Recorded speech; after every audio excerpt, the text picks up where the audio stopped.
Bismillah ar-Rahman ar-Rahim, wassalatu wassalamu ala ashraf al-mursalin. Poursuivons la solution du problème 3 d'arithmétique. Je m'excuse tout d'abord pour la dernière séance. Donc, on a sauté la question numéro 3 et on a commencé à répondre à la question 4. Donc, je vais corriger la question 3 et refaire à nouveau la solution de la question numéro 4. Donc, la question 3, pour un entier naturel, déterminer les restes de la division de 3 à la puissance n par 8. Donc 3, déterminant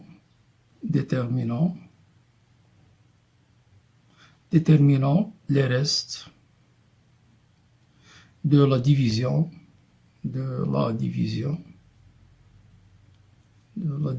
de 3 à la puissance n par 8.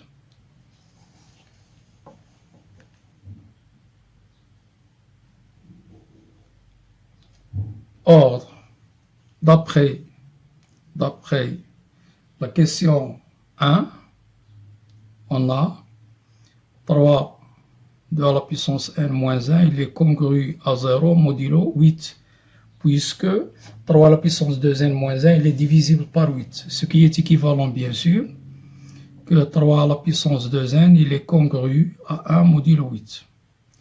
Donc, à partir de ce résultat, donc on va distinguer deux cas. Donc, n appartient à n, donc on a deux cas. Soit il est pair, c'est-à-dire n est égal à 2p, ou n est impair, s'écrit 2p plus 1. Si n est égal à 2p, donc on va appliquer le résultat de la question 1. Donc, 3 à la puissance de p, il est congru à 1 modulo 8, grâce à la première question. Mais si n est impair,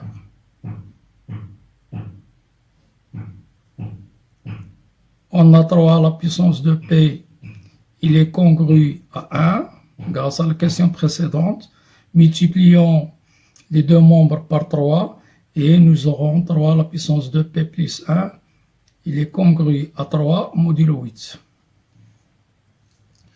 Donc, résumé,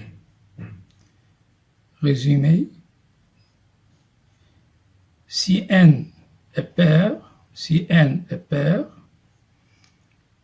on a alors 3 à la puissance n, il est congru à 1 modulo 8. Autrement dit, ceci implique que le reste de la division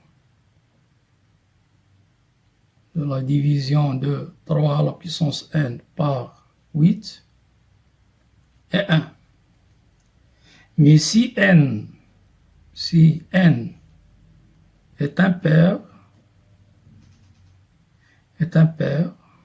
alors 3 à la puissance n, il est congru à 3 modulo 8. Ce qui implique bien sûr que le reste de la division de 3 à la puissance n par 8 est 3. Donc voilà, on a terminé la question qu'on a sautée autrefois. On va passer à la quatrième question. Donc on a déjà répondu à la question petit a, mais je vais bien sûr refaire la question petit a. Quatrièmement, petit a. On suppose que P est pair à déterminer le reste de la division de AP par 8. Donc, supposons que P est pair. Donc, on a par définition de AP, donc AP est égal à 3 à la puissance P, plus 3 de P, plus 3P, plus 3 à la puissance 4P. Et on va utiliser bien sûr le résultat précédent, c'est-à-dire la troisième question qu'on vient de répondre. On a P pair, donc ceci implique grâce à la question 3, donc 3 à la puissance P, il est congru à 1 modulo 8. La même chose, on a 2P paires, donc appliquant le résultat précédent, il est congru aussi à 1 modulo 8. 3 à la puissance de P, et là, 3P. 3P, il est aussi pair, puisque la multiplication d'un entier naturel pair par un autre est toujours pair. Donc ceci implique que 3 à la puissance 3P, il est congru aussi à 1 modulo 8. Et 4P, il est pair. Donc ceci implique que 3 à la puissance 4P, il est congru à 1 modulo 8. Donc faisons la somme. Donc ceci implique que 3 à la puissance P plus 3 à la puissance de P, plus 3 à la puissance 3P, plus 3 à la puissance 4P, il est congru à 1 plus 1 plus 1, c'est-à-dire 4 modulo 8. Autrement dit, AP, il est congru à 4 modulo 8. Donc, le reste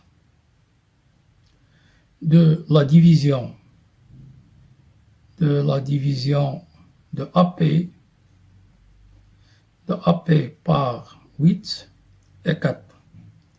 Donc voilà en ce qui concerne la question petit a. Maintenant, on va passer à la question petit b. Petit b montre que si P est impair, alors AP, bien sûr, est divisible par 8. Donc montrons que P impair, ceci implique qu'il est divisible. Autrement dit, 8 divise AP, donc AP, il est congru à 0 modulo 8. Donc on doit démontrer cette implication.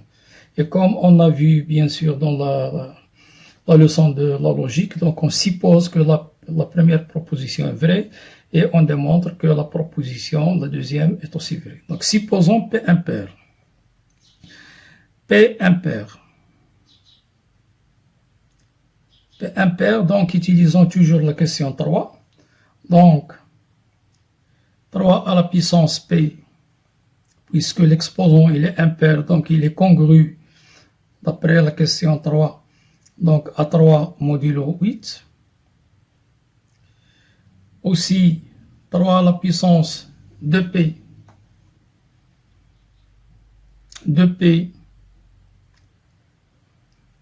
donc pair. Donc ceci implique que 3 à la puissance de P, toujours grâce à la question 3, il est congru à 1 modulo 8. 3P, il est impair, produit de deux entiers impairs est toujours impair. Donc, grâce à la question précédente, 3 à la puissance 3P, il est congru à 3 modulo 8. Et finalement, l'exposant 4P, il est pair. Pourquoi? La multiplication d'un entier pair par un autre, il est toujours pair. Donc, ceci implique que 3 à la puissance 4P, il est congru à 1 modulo 8. Donc, en faisant la somme, donc, nous aurons 3 à la puissance P plus 3 à la puissance 2P, plus 3 à la puissance 3P, plus 3 à la puissance 4P, il est congru. 3 plus 3 plus 1 plus 1, 8. Or, 8, il est congru à 0 modulo 8. Donc, par transitivité, donc AP, il est congru à 0 modulo 8. Donc voilà, on a terminé la question 4. Donc on va passer à la question 5. La question 5, donc on a bien sûr l'écriture de A dans le système de numération à base 3, représenté par les chiffres 1, 1 et 0. Donc par définition du système de numération qu'on a vu dans le cours, donc on a A est égal. Toujours, il faut compter le nombre de chiffres. Donc on a 4 chiffres, donc les exposants commencent par 3 exposant 4 moins 1, c'est-à-dire par les 3 au cube. Donc, c'est égal 1 fois 3 au cube, plus 1 fois 3 au carré, plus 1 fois 3, plus 0. Mais attention, il ne faut pas, bien sûr, calculer. Il faut, pour pouvoir utiliser la question précédente. Donc, il faut laisser 3 au cube comme ça, ne pas la remplacer par 27, plus 3 au carré, plus 3. Pour pouvoir, bien sûr, utiliser le résultat précédent. Donc, la question est demandée, est-ce que A est divisible par 8? Donc, on va effectuer, bien sûr, la congruence de A, c'est-à-dire la division de A par 8. Or, 3 au cube, puisque l'exposant, il est impair, donc il est congru à 3 modulo 8. 3 au carré, l'exposant, il est pair, donc il est congru à 1 modulo 8. Et 3, il est congru, puisque l'exposant, il est impair, il est congru aussi à lui-même, c'est une propriété connue, à 8. Donc, si on fait la somme, donc on déduit que A, il est congru à 7 modulo 8. Donc, le reste, bien sûr, il est différent de 0. Donc A n'est pas divisible. Donc, A n'est pas divisible par 8. Donc, on refait la même chose pour B. Lui aussi est représenté dans le système de numération à base 3. Donc, il faut compter toujours combien on a de chiffres qui représentent l'entier B dans le système de numération à base 3. Donc, si nous comptons 2, 4, 6, 8, 9. Donc, nous aurons des exposants de 3 à partir de 8. Donc, B est égal 1 fois 3, 8, plus 0, 3 à la puissance 7, plus 1, 3 à la puissance 6, plus 0 fois 3 à la puissance 5, plus 1, 3 à la puissance 4, plus 0, 3 au cube, plus 1, 3 au carré, plus 1, 3 au carré, et il ne reste que des zéros. Autrement dit, même ici, il ne faut pas calculer. Donc, il faut laisser l'écriture comme ça pour utiliser, bien sûr, les questions précédentes. Donc, 3 à la puissance 8, plus 3 à la puissance 6, plus 3 à la puissance 4, plus 3 au carré. Donc, 3 à la puissance 8, puisque l'exposant est pair, donc il est congru, bien sûr, à 1, modulo 8. 3 à la puissance 6, la même chose, il est congru à 1 modulo 8, puisque l'exposant est pair. 3 à la puissance 4, il est congru à 1 modulo 8. Et 3 au carré, il est aussi congru à 1 modulo 8. Donc, ceci implique que B, il est congru à 4 modulo 8. Donc, B n'est pas divisible.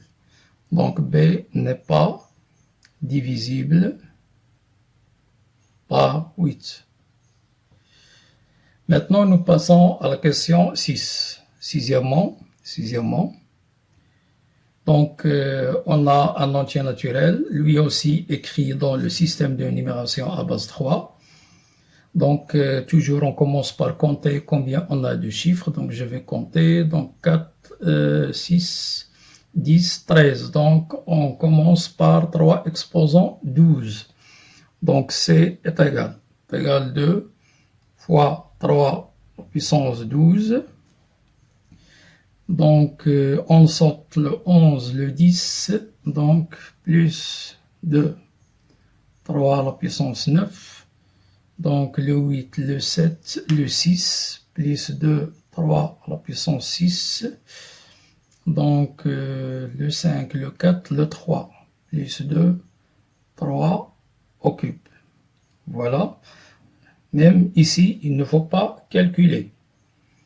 Donc, puisque on remarque que 2 c'est un facteur commun, donc on factorise par 2 et nous trouvons 3 à la puissance 12, plus 3 à la puissance 9, plus 3 à la puissance 6, plus 3 au cube. Si vous regardez bien, donc cette somme, c'est exactement égal à 2. Non, c'est à 3. À 3. Donc, si on remplace P par 3, donc 3 au cube, plus 3 à la puissance 6, plus 3 à la puissance 9, plus 3. Oui, c'est exactement, donc c'est A3. Donc, ceci implique que C est égal 2 fois A3.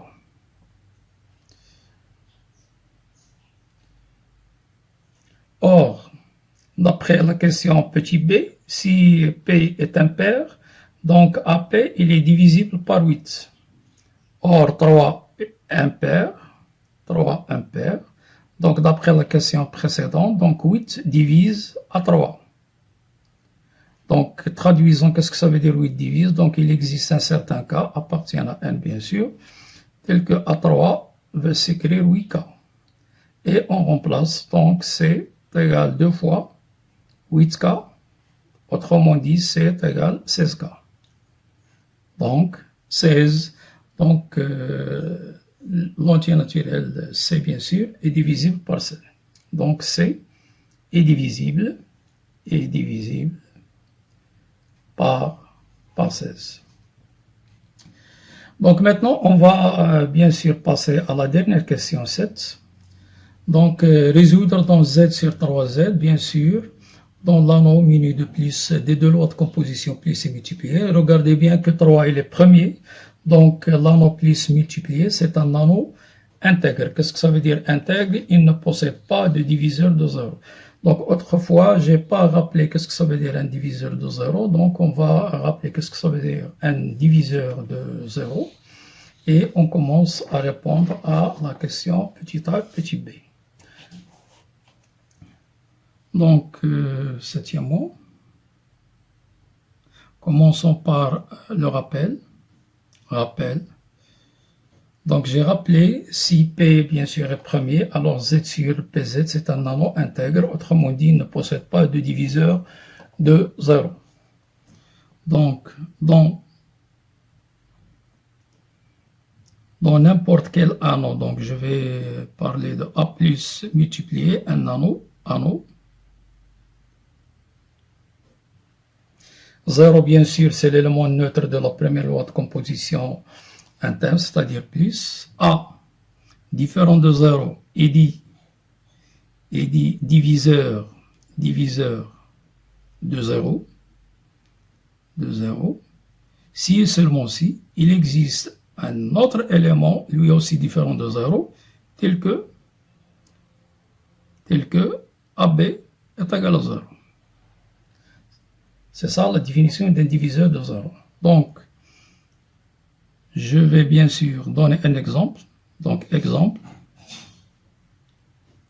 Prenons le cas de Z sur 6Z, par exemple. Muni de plus multiplié. Bien sûr, souvent, on note plus barre et la multiplication barre.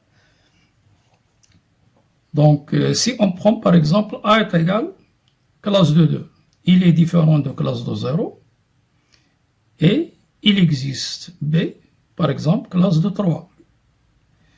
Lui aussi différent de classe de 0, mais 2 fois AB fois 2 fois 3 est égal classe de 6 est égal classe 0. Donc, classe de 2 est un diviseur de 0. Est un diviseur de 0. Regardez bien, 6 n'est pas premier.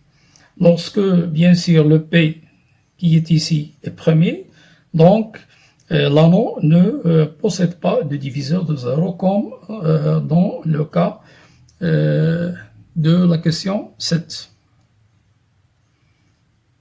On a 3 premiers, donc l'anneau Z sur 3Z muni de plus multiplié n'admet pas de diviseur de 0. De 0. Autrement dit, ceci est équivalent à quoi? Quelle que soit classe de A, classe de B, appartenant à Z sur 3Z, une fois G, classe de A fois classe de B est égale classe de 0, automatiquement l'un d'eux est nul. Donc classe de A est égale classe de 0, ou classe de b est égale classe de 0. Donc voilà, donc j'ai fait ce rappel en détail. Donc maintenant, on va commencer par répondre à la question petit a. Donc pour résoudre une telle équation du premier degré, donc on a une astuce qu'on a appris en première année du baccalauréat. Il suffit de dresser le tableau suivant. Donc là, on met classe de x. Donc on travaille dans z sur 3z. Donc il y a uniquement 3 classes, classe de 0, classe de 1 et classe de 2. Donc on commence là dans cette case, classe de 7 multipliée par classe de x. Classe de x ou bien x tout simplement, donc puisqu'on a noté x. Donc à quoi est égal 7 fois 0, donc c'est l'élément neutre, c'est classe de 0. 7 fois 1, c'est la classe de 7, mais 7 il est supérieur à 3, donc on va bien sûr diviser 7 par 3 est égal 2, le reste 1. Donc c'est la classe d'équivalence du reste de la division de 7 par 3, est égal classe de 1. 7 fois 2, 14, la même chose, 14 divisé par 3, donc c'est 4, 12, il nous reste 2, donc c'est classe de 2. Et la deuxième case sera 7x plus classe de 2. Donc, classe de 2 plus classe de 0, c'est classe de 2. Classe de 2 plus classe de 1, c'est classe de 3, donc c'est classe de 0. Et là, nous aurons classe de 2 plus classe de 2, c'est classe de 4. 4 divisé par 3, il nous reste 1, donc c'est classe de 1. Et là, on tire bien sûr, voilà la solution, puisque nous voulons la solution de l'équation classe de 7x plus classe de 2 est égal 0. Donc, l'unique solution, c'est classe de 1. Donc, l'ensemble de solution S est égal singleton 1. Pour la question petit b, donc, on a déjà fait un exercice, bien sûr, dans un exercice précédent. Je pense l'exercice numéro 2. Donc, la même technique. Il ne faut pas travailler avec les nombres 2020 et 2019. Ils sont trop grands. Donc, on va effectuer la division de 2020. Si vous effectuez 2020 par 3, donc vous trouvez, bien sûr, le reste. Donc, le reste est égal à 1. Donc, nous aurons 2020. Donc, la classe 2020 est égale à la classe de 1. Et si vous effectuez la division de 2019 par 3, vous trouvez le reste 0. Donc, la classe de 2019 sera remplacée par la classe 0. Donc, l'équation sera équivalente. Donc, l'équation x carré moins 2020 x plus 2019 égale classe de 0 sera équivalente à x au carré moins classe de 1 x plus classe de 0 est égal à 0. Autrement dit, donc x carré moins x est égal à 0, ce qui est équivalent si on factorise, donc x moins classe de 1 est égal à 0, et puisque l'anneau est intègre, comme on a expliqué, ne possède pas de diviseur de 0, donc automatiquement l'un d'eux est égal à classe de 0. Donc x égale classe de 0 ou classe de x ou x égal à classe de 1. Donc l'ensemble solution, c'est la paire classe de 0, classe de 1.